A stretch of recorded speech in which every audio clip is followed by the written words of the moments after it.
बहुत समय पहले की बात है। एक घना जंगल था जहाँ अनेक जानवर रहते थे। उसी जंगल में एक बकरी अकेली रहती थी। वह बड़ी सीधी सादी पर बहुत समझदार थी। वह अपने काम से काम रखती और किसी को नुकसान नहीं पहुंचाती। सभी जानवर उसकी ईमानदारी की तारीफ करते थे। उधर उसी जंगल में एक लोमड़ी भी रहती थी। वह बहुत चालाक और धूर्त थी। उसे दूसरों को धोखा देकर अपना फायदा उठाना आता था। वह किसी भोले भाले जानवर को अपनी बातों में फंसाकर धोखे से उसका शिकार कर लेती। एक दिन की बात है। लोमड़ी कई घंटों से शिकार की तलाश में इधर उधर भटक रही थी, लेकिन उसे कुछ भी खाने को नहीं मिला। सूरज सिर पर था और गर्मी से बेहाल लोमड़ी भूख और प्यास से कमजोर हो गई थी। अरे कितना धूप है और आज कोई शिकार भी नहीं मिल रहा। लगता है आज भूखा ही रहना पड़ेगा। ये कहकर लोमड़ी आगे बढ़ी। तभी उसे थोड़ी ही दूर पर हरी घास चरती हुई बकरी दिखी। बकरी बिल्कुल अकेली थी। लोमड़ी की आंखों में चमक आ गई। उसने सोचा, अरे वाह, आज तो मेरा खाना खुद मेरे पास चलकर आया है। इसी चतुराई से फंसाना होगा, तभी काम बनेगा। लोमड़ी धीरे धीरे बकरी के पास गई और मीठे स्वर में बोली, अरे बकरी बहन, तुम कितनी सुंदर लग रही हो। तुम्हारी सफेद चमकदार त्वचा तो जैसे चांदी सी चमक रही है। तुम्हारे सींग भी कितने सुंदर है। सच कहूँ तो तुम जंगल की रानी लग रही हो। बकरी ने मुस्कुराकर उसकी तरफ देखा।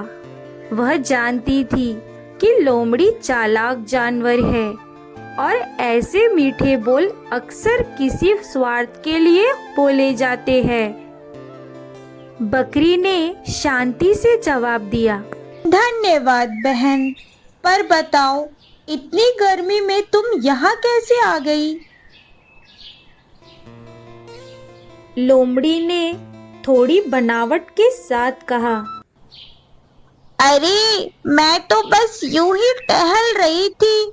सोच रही थी कि थोड़ा तुम्हारा साथ मिल जाए तो दिन अच्छा कटेगा। और हाँ, मैंने सुना है कि तुम बहुत बुद्धिमान हो। क्या मैं तुम्हारे साथ थोड़ी देर बैठ सकती हूँ?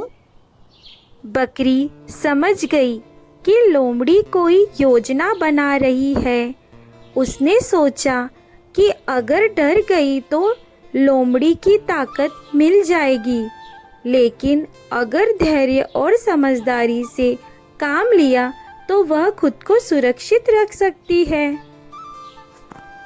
बैठो ना बहन, पर तुम्हें ये तो पता होगा कि इस पहाड़ी के नीचे गांव है और वहाँ के किसान रोज जंगल में आते हैं।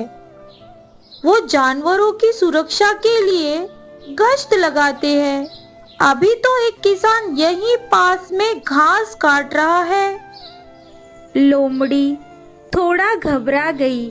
उसने जंगल की ओर देखा, लेकिन कोई किसान नजर नहीं आया। फिर भी डर के मारे उसने बकरी से पूछा, क्या सच में किसान यहाँ है? मैंने तो किसी को नहीं देखा। तुम्हें दिखे या ना दिखे, लेकिन वो आते जरूर है। और हाँ, उन्होंने मुझे कहा है कि अगर कोई सिक्त जानवर दिखे तो मैं तुरंत आवाज लगाऊं। अब लोमड़ी को बकरी की चालाकी समझ आने लगी। उसने महसूस किया कि बकरी इतनी भोली नहीं जितनी वो दिखती है।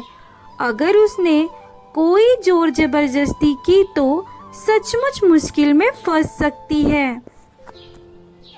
लोमड़ी ने तुरंत बात बदलते हुए कहा, नहीं नहीं, मैं तो बस तुमसे मिलने आई थी। लगता है अब मुझे चलना चाहिए। तुम्हें परेशान नहीं करना चाहिए। बकरी ने शांति से जवाब दिया। कोई बात नहीं बहन, लेकिन अगली बार जब आओ तो सच्चाई और साफ नीयत के साथ आना। यहाँ हर कोई तुम्हारी मीठी बातों में आने वाला नहीं है। लोमड़ी बिना कुछ बोले धीरे धीरे वहां से निकल गई। जब वह थोड़ी दूर चली गई तो खुद से बड़बड़ाने लगी। उफ, ये बकरी तो दिखने में भोली थी, लेकिन बहुत चतुर निकली। अगर मैं और जोर देती तो शायद किसी मुसीबत में फंस जाती। अगली बार पहले सोच समझकर ही काम करूंगी। अगर डर जाती या बहस करती तो शायद लोमड़ी मुझ पर हमला कर देती। लेकिन धैर्य और बुद्धिमान से काम लेने से मैंने खुद को बचा लिया। तो दोस्तों, इस कहानी से यह सीख मिलती है कि समझदारी और धैर्य सबसे बड़ी ताकत होती है। हर मीठी बात करने वाला सच्चा नहीं होता। खतरे से न डरकर सोच समझकर काम लेना ही बुद्धिमानी है। बाहर से भोले दिखने वाले भी भीतर से समझदार होते हैं। धन्यवाद।